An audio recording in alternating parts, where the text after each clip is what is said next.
राधे कृष्णा। माघ मास महात्म्य के 25वें अध्याय में हम पिशाच और पथिक के बीच में हुई वार्ता को सुन रहे थे, जिसमें पिशाच बता रहा था कि उसने एक बार सारस के वचन सुने थे। अब आगे माघ मास महात्म्य अध्याय 26।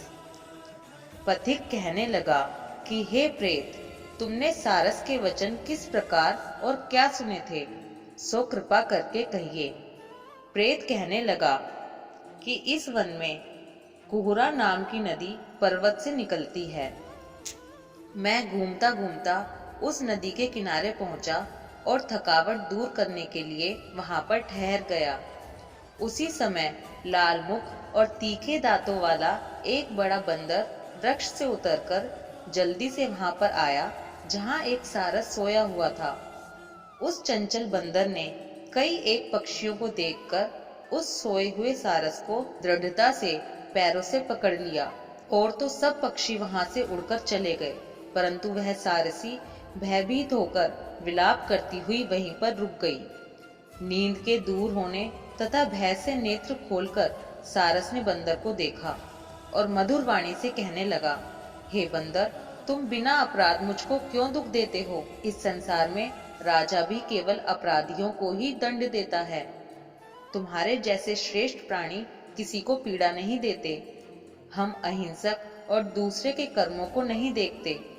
जल की काई खाने वाले, आकाश में उड़ने वाले, वन में रहने वाले, अपनी स्त्री से प्रेम करने वाले, दूसरों की स्त्री को त्यागने वाले, दूसरों की बुराई से दूर रहने वाले, चोरी ना करने वाले, बुरों की संगति से वर्जित, किसी को कष्ट ना देने वाले हैं। सो इस प्रकार मुझ निरपराधी को हे बंदर छोड़ दो। मैं तुम्हारे पहले जन्म के वृतांत जानता हूँ। यह वचन सुनकर वह बंदर उसको छोड़कर दूर बैठ गया और कहने लगा कि तुम मेरे पूर्व जन्म के वृतांत को कैसे जानते हो? तुम अज्ञानी पक्षी हो और मैं वन में घूमने वाला हूँ। सारस कहने लगा कि मैं अपनी जाति की स्मृति के बल से तुम्हारे पूर्व जन्म का सब वृतांत जानता हूँ। तुम पूर्व जन्म में विंध्य पर्वत के राजा थे और मैं तुम्हारे कुल का राज्य पुरोहित था। तुम राजा होकर अपनी प्रजा को पीड़ा दिया करते थे। विवेकहीन तुमने बहुत सा धन इकट्ठा किया। सो वानर, प्रजा की पीड़न रूपी अग्नि की ज्वाला से तुम पहले ही तप हो चुके हो।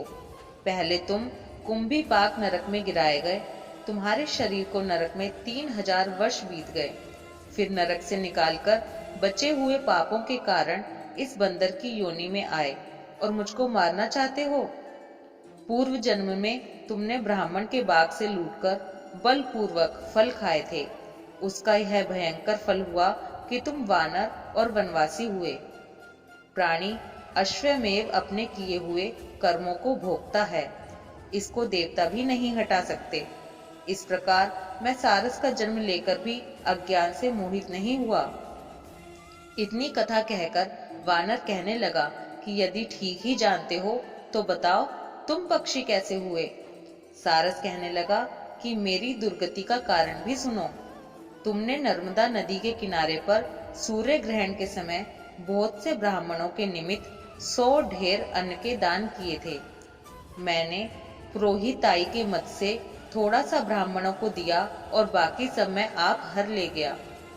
इन ब्राह्मणों के द्रव्य का अपहरण करने के पाप से मैं पहले काल सूत्र नरक में और फिर रक्त करदुम नरक में, जहाँ पर बड़े बड़े कीड़े थे और रक्त तथा पीप से भरा हुआ नाभि तक, नीचे सिर और ऊपर पैर किए हुए, पीप चाटता हुआ दुर्गंध वाले नरक में कीड़ों आदि से काटा हुआ 3000 वर्ष तक उस यातना को भोगता रहा।